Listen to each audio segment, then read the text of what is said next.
And so I just think it's better. I always have an inclination, whether I was playing sports or doing politics, just to keep going, not stop. I just got to just pace myself a little more. Pace myself. And the next debate, I'm not going to be traveling into 15 time zones a week before. Anyway, that's what it was about. That's what it was about. And by the way, even with that, I love my staff, but they add things all the time. At the very end, I'm catching hell from my wife for that. Anyway, It's probably the most real statement he said. I'm sorry, Zeke Miller, Associated Press.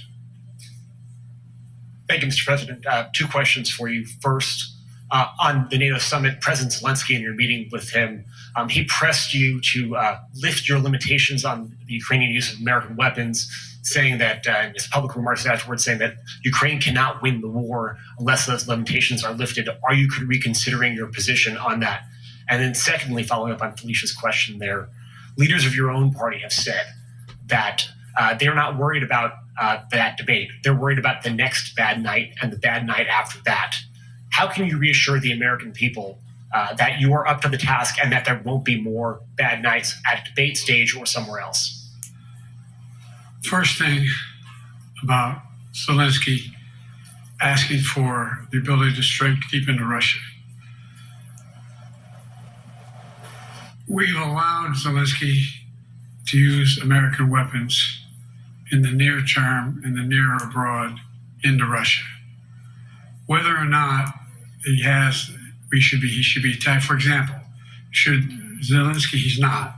If he had the capacity to strike Moscow, strike the Kremlin, would that make sense?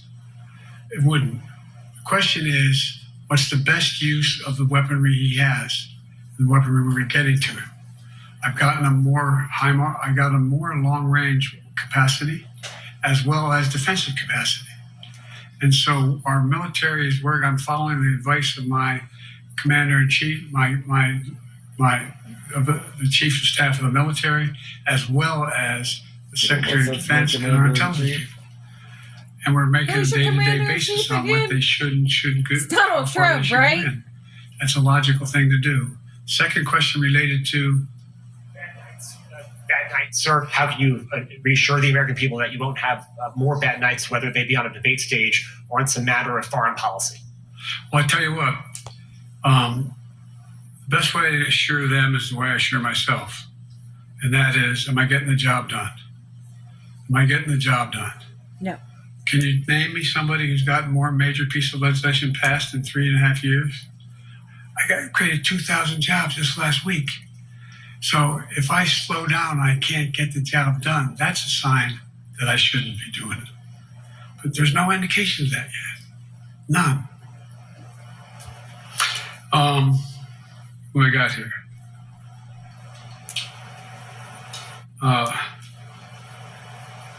Merrick, Pulaski Radio. Thank you, Mr. President. How are you? I'm well. The elections in the U.S. have